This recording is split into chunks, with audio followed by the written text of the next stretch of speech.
திட்டம் தொடர்பாக சரபங்கா திட்ட அதிகாரிகளிடம் சட்டமன்ற உறுப்பினர் கொங்கு ஈஸ்வரன் சரமாரி கேள்வி எழுப்பியுள்ளார். நாமக்கல் மாவட்ட ஆட்சியர் அலுவலகத்தில் நேற்று மாவட்ட வருவாய் அலுவலர் மணிமேகலை தலைமையில் கூட்டம் நடைபெற்றது. கூட்டத்தில் பங்கேற்ற திருச்செங்கோடு சட்டமன்ற உறுப்பினரும் கொங்கு நாடு மக்கள் தேசிய கட்சி பொதுச் செயலாளருமான ஈஸ்வரன் தனக்கு முறைப்படி அழைப்புதழ் அனுப்பாததற்கு கண்டனம் தெரிவித்தார். மேலும் காவிரி நீரேற்று திட்டத்தின் கீழ் திருச்செங்கோடு சுற்றுவட்டாரத்தில் உள்ள ஏரி குளங்களில் தண்ணீர் நிரப்ப வேண்டும் என்று வலியுறுத்தினார்.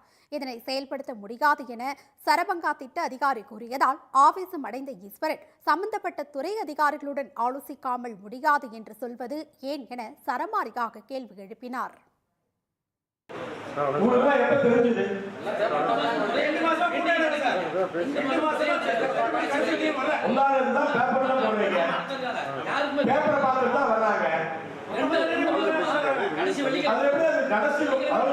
ஒரு நாளைக்கு முன்னாடி பேப்பர்ல போட்டு நீங்க கூட்டம் நடத்துறா அது நியாயமா?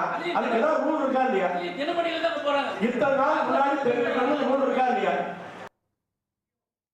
விவசாயிகள் குறைதீர் கூட்டம் பேரளவுக்கு நடத்தப்படாமல் உரிய தீர்வு காணும் கூட்டமாக இருப்பதை அதிகாரிகள் உறுதி செய்ய வேண்டும் என்றும் ஈஸ்வரன் வலியுறுத்தினார். உரிய நடவடிக்கை எடுப்பதாக மாவட்ட வருவாய் அலுவலர் மணிமேகலை உறுதியளித்ததை அடுத்து கூட்டத்தில் ஏற்பட்ட சலசலப்பு முடிவுக்கு வந்தது.